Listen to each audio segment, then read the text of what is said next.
Hello everybody, I'm going to read to you the next story in our Holy Week journey. Today's story follows on from the Last Supper that Jesus shared with his disciples. The Garden of Gethsemane. After Jesus had shared his Last Supper with the disciples, he sat back and looked around at his dear friends. "I give you a new commandment," he said. "Love each other as I have loved you. By doing this, everyone will know that you are my followers." "Lord, you've been talking all night as if you're leaving us," Peter protested. "Yes," said Jesus gently, "I am going away. And where I am going, you won't be able to follow me, at least for a while." "Why can't I follow you now?" said Peter. "I'm ready to die for you." But Jesus smiled sadly. "Are you really my friend?" he asked. "By the time this night is out and the cock has crowed 3 times at dawn, you will have denied me 3 times that you have ever known me." "Never," Peter said, choking with sorrow. "Never," all the disciples agreed strongly. "Don't be upset," Jesus tried to comfort them. "I am going to prepare a place for you in my Father's house. And I will return to you for a short while before I have to go away again for good.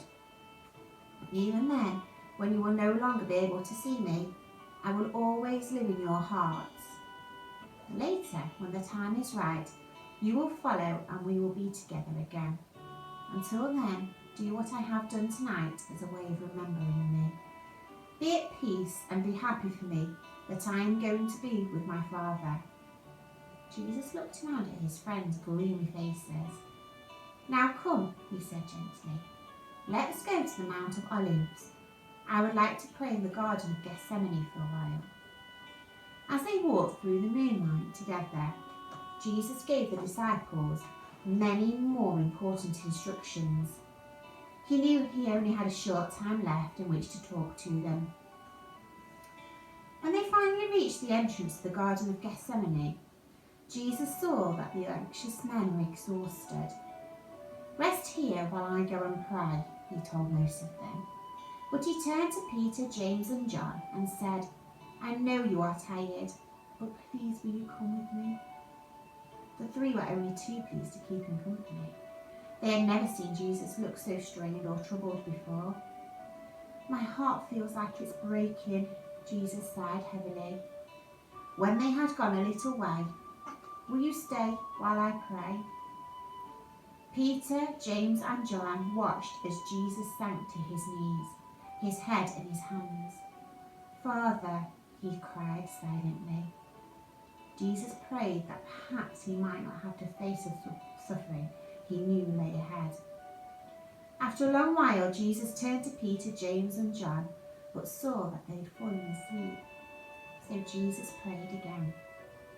He felt the sins of all the world weighing on his shoulders, and he knew the full horror of what was to come. Once more, Jesus turned to his friends, but they were still asleep.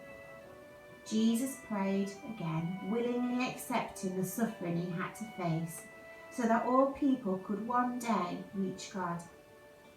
At last, Jesus finished praying. Peter, James and John were still asleep. But at that moment, Judas Iscariot arrived, accompanied by a band of guards. At the noise of guards' swords and chains and the light from their flaming torches, the disciples woke up startled. "Master," Judas said calmly, greeting Jesus with his usual kiss. At that prearranged sign, the guards grabbed Jesus. After a brief commotion and panic, the disciples fled for their lives into the darkness. That's the end of our story for today. Join us tomorrow when we'll find out about Peter denying Jesus.